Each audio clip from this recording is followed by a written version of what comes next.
Alright guys, today I just finished making a video on a Jeld-Wen front pre-hung door that I'm installing and having tons of problems and issues with it.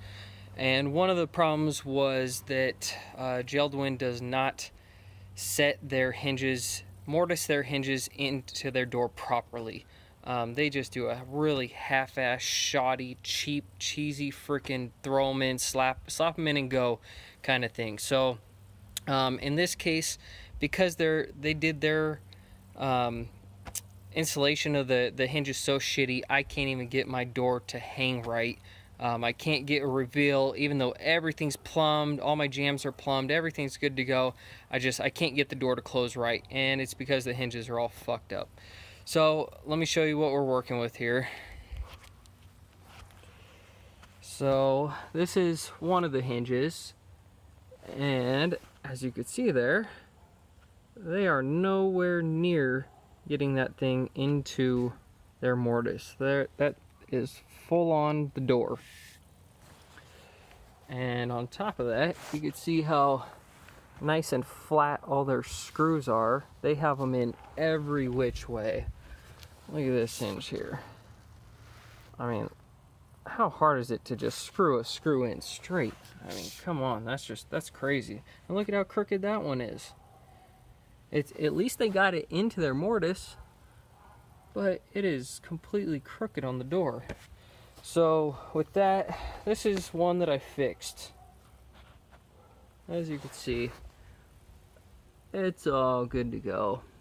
And then on top of putting this all in right, I actually put one screw. I love to put one screw in my hinges that's longer than the standard 3/4 inch screw. That way later on down the future, things don't wiggle loose. I think I used an 1.5 inch screw there. So yeah, let's get going on this. So a couple things you'll need. You don't necessarily have to have 2 drills, but I got a drill just to take out the screws. Then this here is a countersink bit. Let's see if it'll focus here. And so it's a self-centering bit. So as you drill, let's see if I can do this. As you push down, it self-centers the drill bit into whatever hole you're drilling into. So that makes it a lot easier. Not necessary, you could use a regular drill bit. So don't think you have to go out and buy that to do this, but it just makes it a lot easier and quicker. Some glue. Man, this thing is not focusing. Glue, a knife, block of wood, and then like I said, I like to put a longer screw in at least my top hinge, if not all of them, just to make it last a bit longer. So with that being, oh, and a hammer. There's a hammer over there on the side. So let me go ahead, throw this in the tripod, and we're gonna get going. Try not to make this video too long. All right, looks like we're focused. So first things first, unscrew this crooked hinge.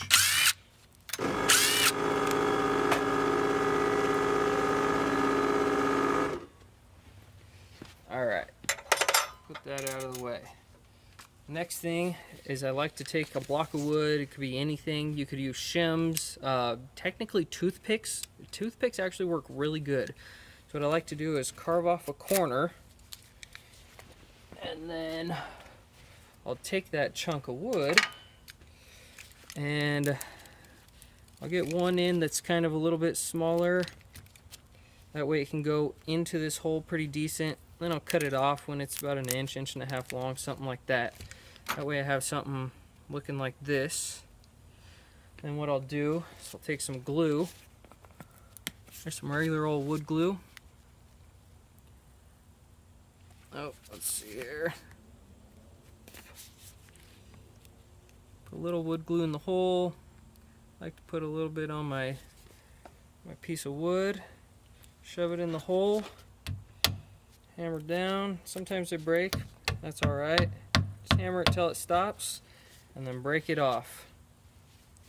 That's all you're doing, is getting a filler in there. Something so that when you drill your new hole, it's not going to wobble right over into the old hole. So let's go ahead and knock out all 4 of these real quick. I've already got some of this wood already pre-cut.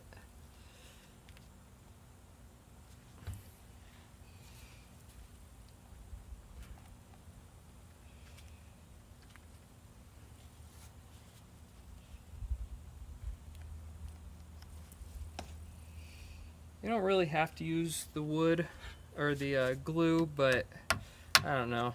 I like to do things right, so glue just always seems a little bit better. Break them off. Break it off. Hammer down whatever's left. Wipe it off. Alright, so now we got a clean slate to work with here for putting in our new hinge, or resetting our old hinge technically. So next thing, I'm going to grab my hinge and get that placed where I want it to be.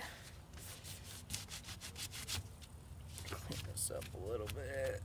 Actually, looks like they didn't mortise this out quite enough. There's some chunkage here.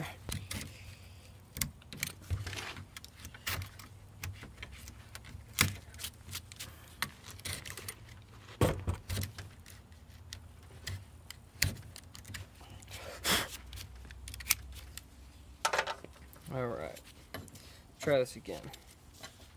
Alright, there we go, looking much better. Next, we'll take your countersink bit. After you get this perfectly lined up right where you want it, all you do is take the bit, drill down, one done. And this first one, I like to get a screw in. First and second one, I like to screw. That way it keeps my hinge in place. Make sure this is perfectly lined up again. And drill the other 3.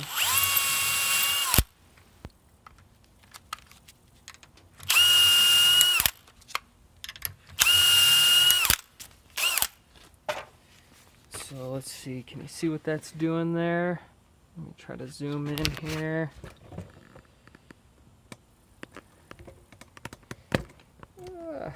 There's one. There you go. So it's centering these things perfect, right exactly where you want them. That way you can screw your screws in and they go perfectly straight. You're not messing with those oblong screw holes, trying to go different angles to get it in, and just not messing with it all. Alright, so next we will take our screws that we took out, screw in the screws they came with, and then take that one longer screw, sink that in. Alright, so now we're all done. That's all it takes to fix your hinges. And now, as you can see, how we're perfectly in there. All our screws are nice and flush. They're not all messed up and cattywampus. And that way when we go and set our door, it'll actually maybe plumb up for us. So I'm going to go ahead and do this last middle one and get ready to hang this door. Alright guys, hope that helped you out. Alright, bye.